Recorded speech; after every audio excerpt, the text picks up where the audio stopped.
Ya, assalamualaikum warahmatullahi wabarakatuh. Alhamdulillah, rabbil alamin, wassalatu wassalamu ala asyrofil anbiya'i wal mursalin wa ala alihi washabihi ajmain, amma ba'du. Dan alhamdulillah kita bisa bertemu kembali dalam pembelajaran daring kali ini dengan tema yaitu kandungan di dalam Al-Quran. Kita belajar apa sih yang yang menjadi isi dari Al-Quran secara umum. Jadi kalau kita berbicara tentang Al-Quran tentu tidak lepas dari apa yang di dalamnya, yaitu banyak sekali mengenai Islam atau mengenai agama Islam. Intisari dari kehidupan kita sebagai umatnya Nabi Muhammad, yaitu ada terangkum dalam Al-Quran seluruhnya. Oleh karena itu kita akan belajar tentang apa sebenarnya kandungan-kandungan dalam Al-Quran secara umum. Kita akan belajar bagian per bagian. Yang pertama yaitu tentang akidah, yang kedua tentang syariah atau tentang hukum-hukum, yang selanjutnya itu sejarah, terus sains, dan juga Al-Quran sebagai mukjizat. Tapi yang bagian terakhir mungkin hanya sedikit yang kita singgung karena memang sebelumnya kita juga pernah mempelajari hal ini secara terkhusus. Yang pertama tentu saja tentang akidah. Di dalam Al-Quran sendiri itu banyak sekali ayat-ayat Al-Quran yang menyinggung tentang akidah atau tentang ketuhanan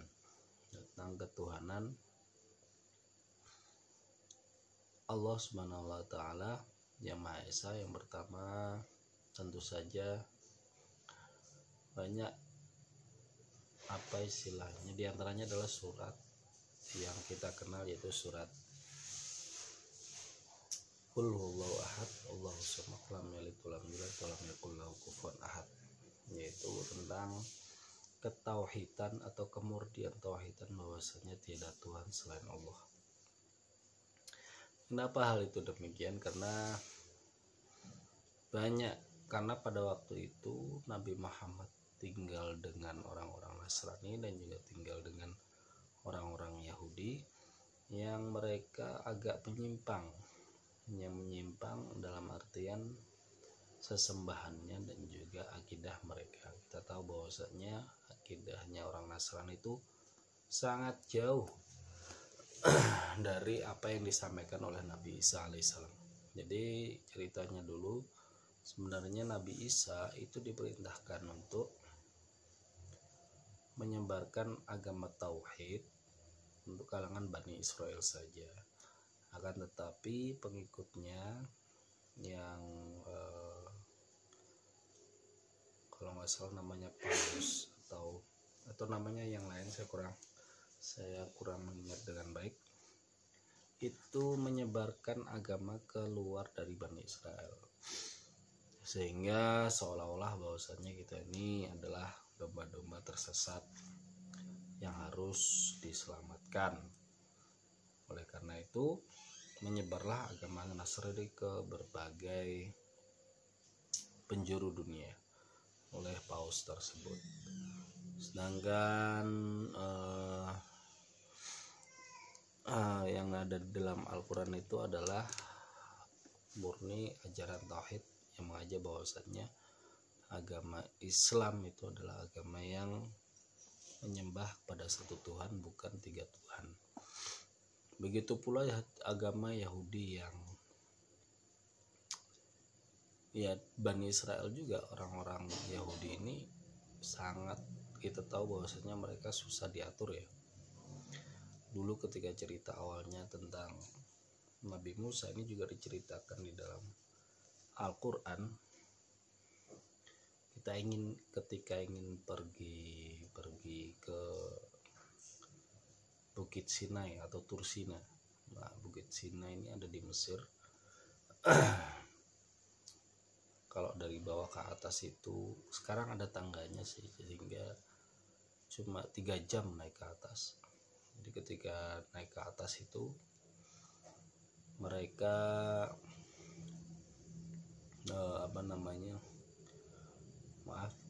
Nabi Musa ini bertemu dengan Tuhan atau bertemu dengan Allah Subhanahu wa taala, tetapi hanya dengan cahaya yang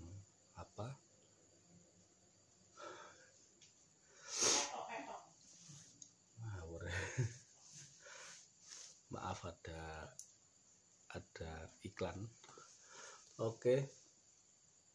Ketika naik ke atas mendapatkan petunjuk bahwasannya mereka harus menyembah kepada Tuhan yang kepada Allah yang Esa. Dan Nabi Isa sendiri pun tidak mampu untuk melihat Tuhan di atas, hanya cahaya dan sangat silau. Di belakang bukit, kalau nggak di belakang sebuah pohon. Saking silaunya cahaya, bisa dibayangkan kita kena cahaya flash atau cahaya lampu sorot, itu kan kita udah silau. Gimana cahayanya dari Tuhan, kita nggak jelas sekali, tidak akan mampu untuk melihatnya. Oleh karena itu Nabi Musa pun tidak akan mampu. Setelah itu dia turun ke bawah,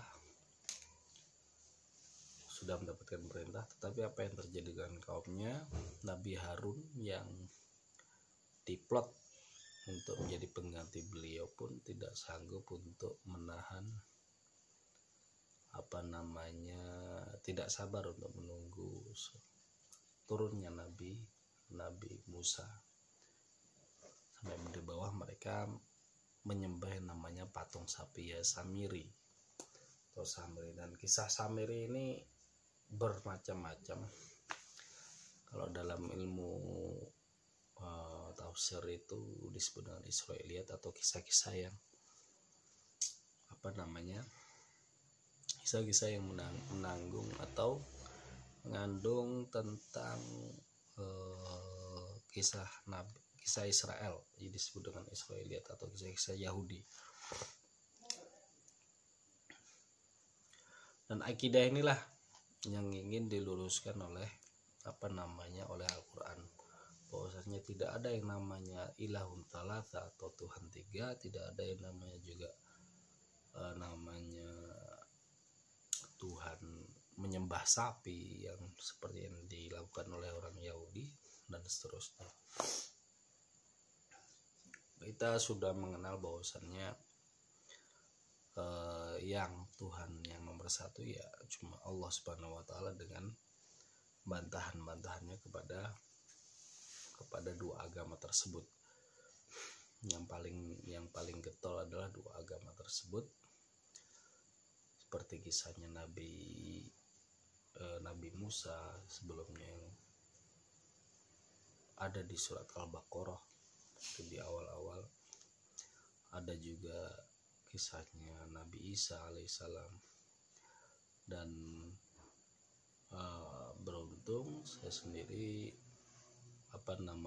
mendapatkan bahwasannya ada tempat bersejarah di satu gereja di Mesir itu. Di situ tempat di mana Nabi Isa dilahirkan. Kalau tidak salah itu di situ ada tempat Nabi Musa dilahirkan, yaitu di dekat Sungai Nil. Kalau sekarang Sungai Nil tersebut sudah mengalami sedimentasi atau penyempitan, dan tempatnya itu di bawah gereja masih di ini sekarang, sampai sekarang dijaga meskipun mengalami penyempitan. Nah, itu pengalaman yang luar biasa. Dan di Bukit Tursina Saya pernah mendaki juga dari bawah ke atas itu sekitar 3 jam malam-malam untuk ngejar sunrise, baru habis itu turunnya melalui jalan yang lain yang lebih curam. Nah, itulah perjuangan Nabi Musa dalam menyelamatkan akidah. Tapi yang terjadi adalah sampai bawah kaumnya pun tidak sulit untuk diberikan arahan yang benar. Yaitulah orang Yahudi sampai hari ini pun demikian, diberi kelebihan, orang-orangnya cerdas tapi istilah Jawanya yaitu ngengkelan atau susah untuk diatur. Yang kedua adalah tentang syariah atau syariah Islamnya. Nah, ini pun tentang syariah ini tidak banyak sebenarnya tentang hukum-hukum dalam Islam itu. Kalau di dalam Al-Quran itu tidak terlalu banyak. Meskipun demikian, ini sangat penting, yang berisi tentang kewajiban kita kepada Allah Subhanahu wa taala sebagai hamba. Jadi kewajiban itu kalau kita makna itu ya, orang kalau beriman di yang paling bawah ya mungkin takut surga neraka gitu. Apakah salah? Ya nggak salah juga, boleh juga, itu kan motivasi, pengen masuk surga atau saya takut masuk neraka, jadi ya saya sholat aja deh daripada nanti digebukin sama malaikat. Ya itu nggak masalah, nggak salah juga, karena motivasi dalam melaksanakan hukum syariat itu berbeda-beda tiap individunya. Hukum-hukum yang ada di dalam Al-Quran itu ada tentang hukum jual beli juga ada, meskipun tidak detail.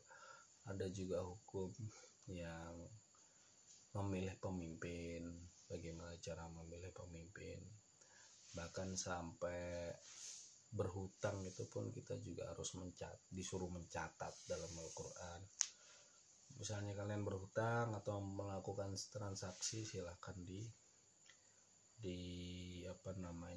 dicatat. Terus kalau misalnya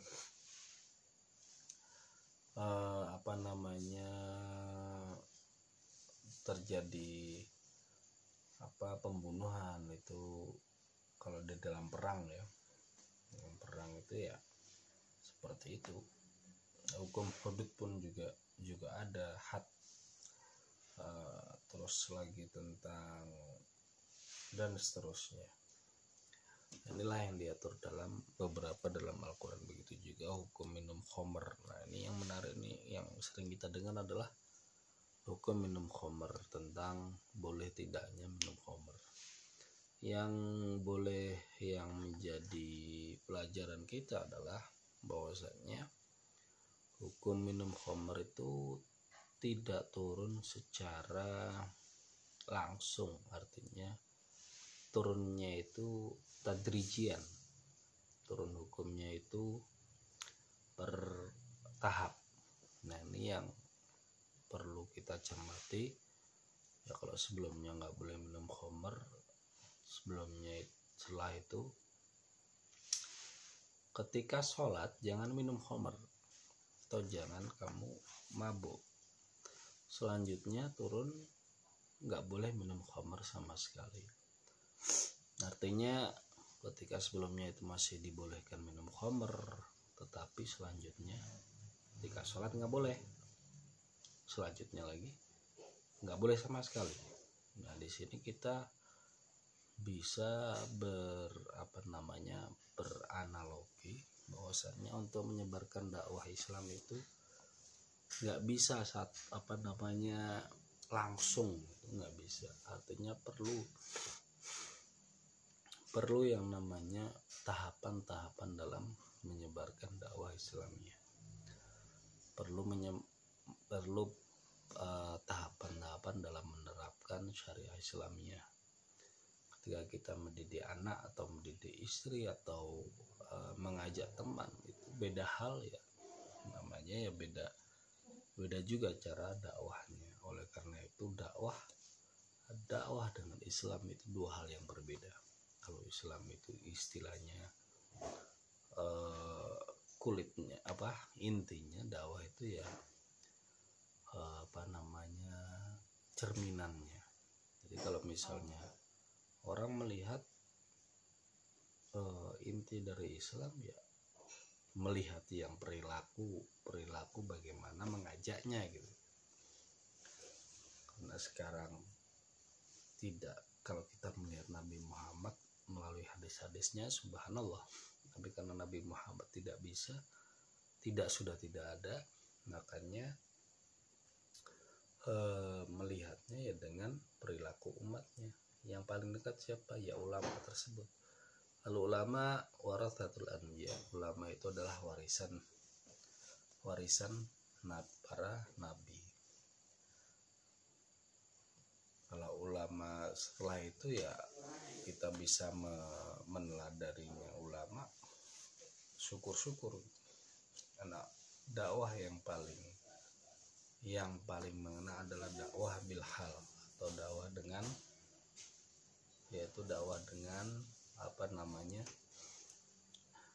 dengan hal atau dengan konteks, dengan keadaan. Nah, ini yang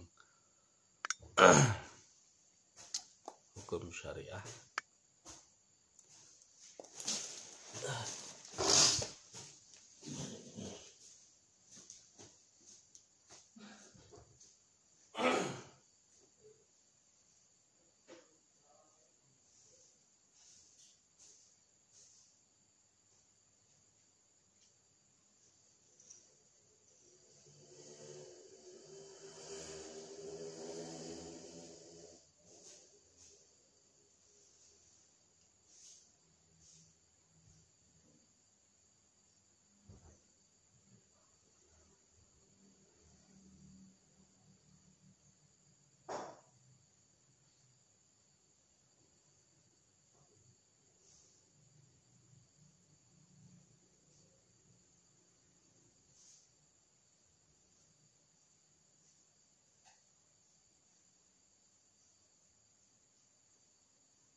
Oke, selanjutnya yaitu tentang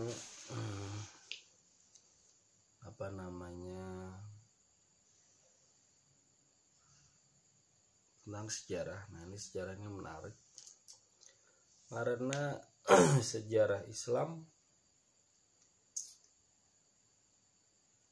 kita bisa katakan bahwasannya sejarah yang ada di dalam Al-Quran dengan sejarah yang ada di buku sejarah mungkin berbeda.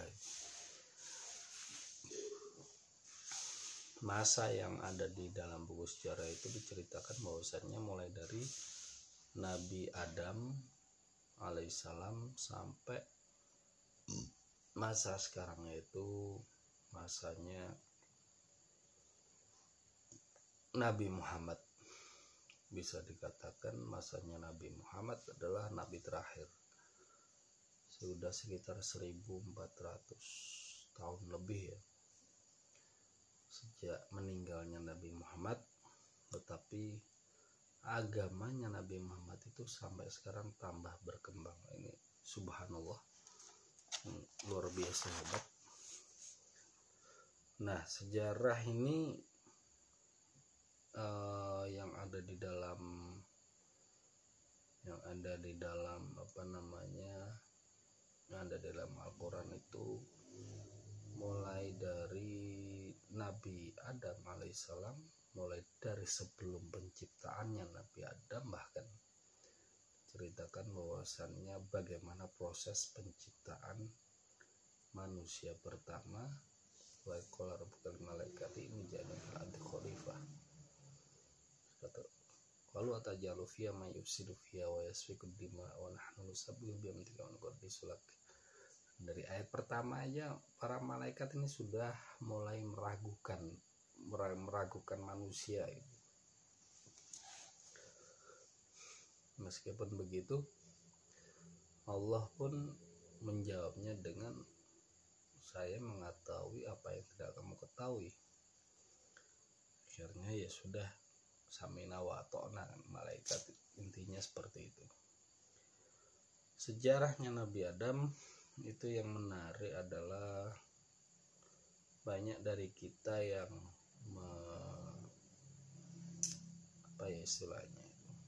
meyakini bahwasannya Nabi Adam itu keluar dari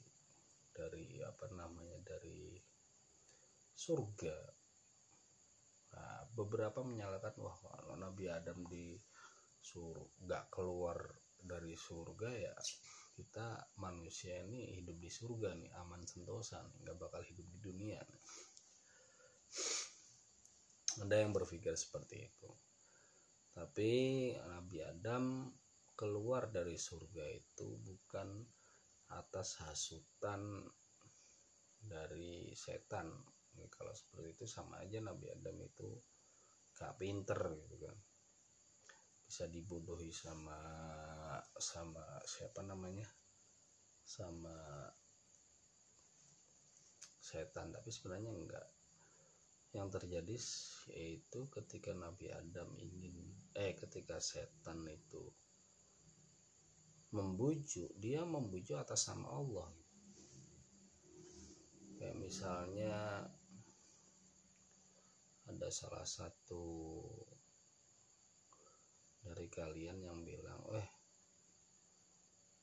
ini kita mendapatkan kabar dari Bu Rektor bahwasannya kita boleh makan di kantin sepuasnya tanpa bayar. Jadi menggunakan stempel Bu Rektor, bahwasannya menggunakan stempel rektor demikian. Tapi sebenarnya rektor tidak mengatakan demikian. Ini sebuah pembenaran atau sebuah kebohongan yang menggunakan nama orang lain. Sama, wah ini Allah sudah mengizinkan kamu untuk makan buah khuldi, ya sudah makanlah. Ya karena sudah menggunakan nama stempel Allah, maka ya sudah dimakan. Akhirnya terjadilah konsekuensinya itu untuk keluar dari surga. So, yang kedua adalah ketika sudah keluar dari surga, apakah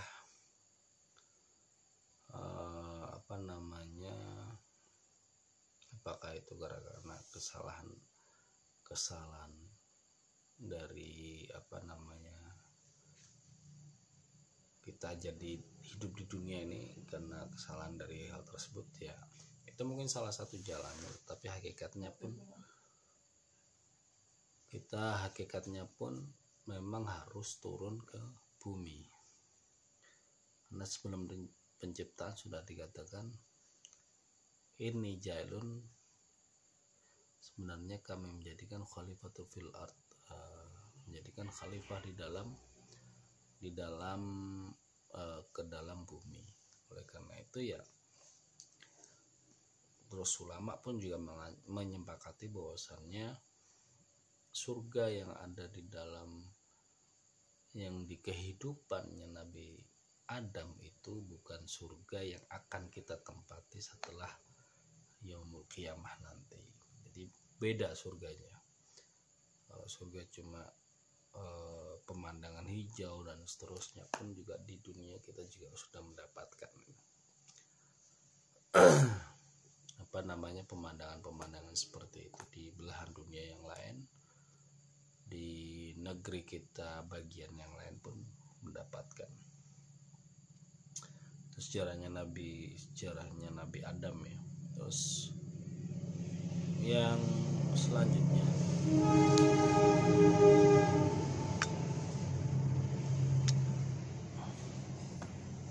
selanjutnya adalah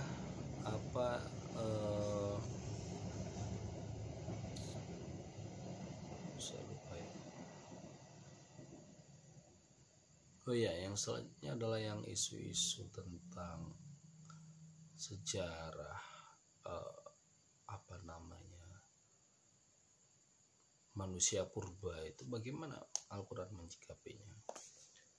Memang ada, menurut Ustadz Quraisy, profesor, itu ada dua memang pendapat. Ada yang tidak meyakini, ada juga yang meyakini. Karena kalau menurut beliau itu ada ulama yang meyakini, kayak Ibnu Khaldun kalau tidak salah, itu memang ada waktu rentan jailun menjadikan manusia yang sempurna itu ada jaraknya. Nah, mungkin di antara jaraknya itulah mereka manusia purba. Artinya, dan Nabi Adam adalah manusia modern tersebut. Kalau memang sebelumnya memang ada manusia, ya sebelum Adam, dan Nabi Adam itu adalah manusia modern yang diturunkan Allah di bumi. Menurut beliau demikian. Terus, dan sejarah di dalam Al-Quran pun mulai dari Nabi Adam sampai ada Nabi Musa, Nabi Sulaiman, dan seterusnya, itu adalah sebagai pengingat, atau mereka diturunkan kepada kaum-kaumnya itu adalah sebagai mungzirul kaum, atau sebagai pengingat, atau sebagai petunjuk bagi kaumnya agar bertauhid. Jadi kalau misalnya dulu itu belum ada nama Islam, tetapi tauhidnya sama, yaitu tauhid al-uluhiyah, atau tauhid yang meyakini bahwasanya Allah itu satu.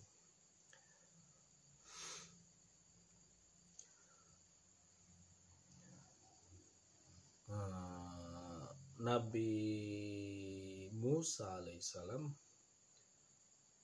itu juga punya satu kisah menarik yang mungkin sudah kita sering dengar, yaitu tentang bertemunya dengan Nabi Khidir alaihissalam.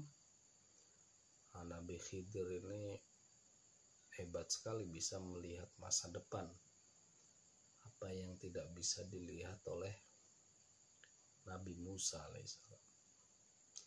Ini cerita yang sangat menarik, dan sejarah-sejarah tersebut diceritakan kepada Nabi Muhammad itu adalah sebagai hiburan atau sebagai penyemangat juga. Hiburan dalam artian ketika Nabi Muhammad itu berdakwah dan banyak sekali halangan rintangan di Mekah di awal-awal itu, meskipun beliau nabi, tapi beliau mengajarkan kita bahwasannya dakwah itu tidak mudah. Bagaimana beliau diboikot sampai 3 tahun. 3 tahun, bayangkan, di embargo ekonomi. Kalau sekarang tuh kayak Iran yang dahulu lah, dipakai ekonomi sama Amerika itu. Negaranya jadi miskin dan sebagainya. 3 tahun diboikot oleh penduduk Mekah yang sulit untuk makan, bahkan sampai makan daun-daunan kering. Karena itu terus mencari bantuan ke negeri tetangga pun juga dilempari batu sampai berdarah dan seterusnya. Dengan berdarah-darah, dengan kurang makan dan kesempitan yang lain, saya pikir kita nggak akan sanggup untuk menghadapinya. Disitulah banyak kisah-kisah diceritakan sebagai penghibur Nabi, sebagai penyemangat Nabi jangan sampai menyerah dalam menyebarkan agama Islam. Kisahnya Nabi Ayub ya kalau nggak salah, yang sudah berpenyakitan, dijauhi kaumnya, ditinggal istrinya, bahkan saking ikhlasnya beliau itu belatung yang ada di tangannya itu dimasukkan kembali ke lubangnya. Jangan keluar situ, nanti kamu akan diinjak orang atau nanti akan kamu mati. Masuk lagi. Subhanallah, saking ikhlasnya menerima cobaan tersebut.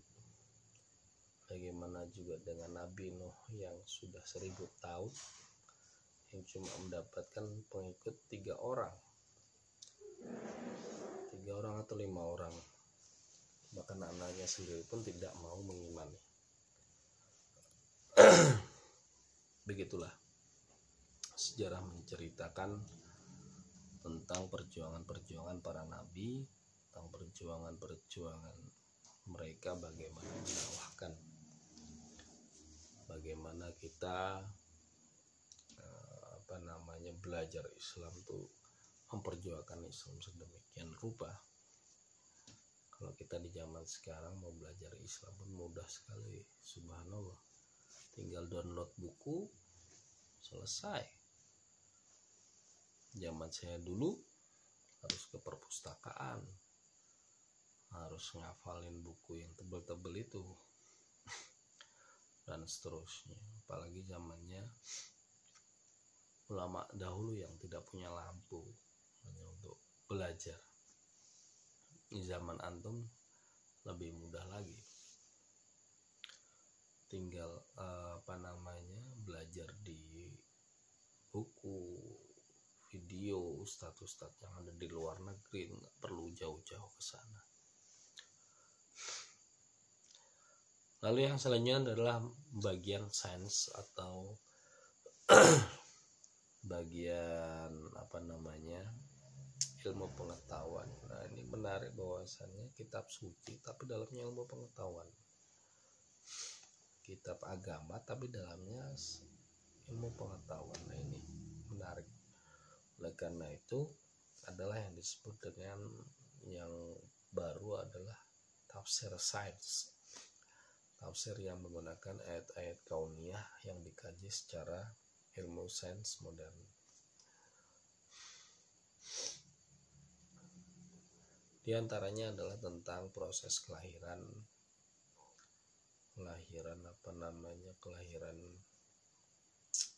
bayi. Jadi kelahiran bayi itu ternyata diartikan atau prosesnya itu telah ada di dalam Al-Quran, seperti yang diutarakan oleh Dr. Zakir Naik. Mungkin Anda bisa nyari YouTube-nya, yang menceritakan bahwasannya ya proses kelahiran dari pembuahan janin, bagaimana ada alakotan mudghotan, itu sesuatu yang menempel di dinding rahim yang bentuknya kayak kecebong ya, kayak lintah, lalu ditiupkan ruh dan seterusnya. Ini meskipun ayatnya ini di mana-mana, tetapi disitulah letaknya proses kita mengetahui. Ada juga contoh yang kedua adalah tentang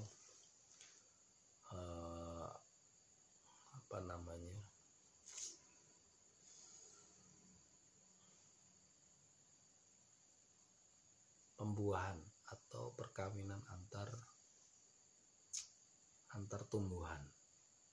Nah, itu bagaimana caranya antar tumbuhan itu bisa kawin atau bisa saling membuahi antara satu dengan yang lain. Ternyata ada juga di dalam Al-Quran.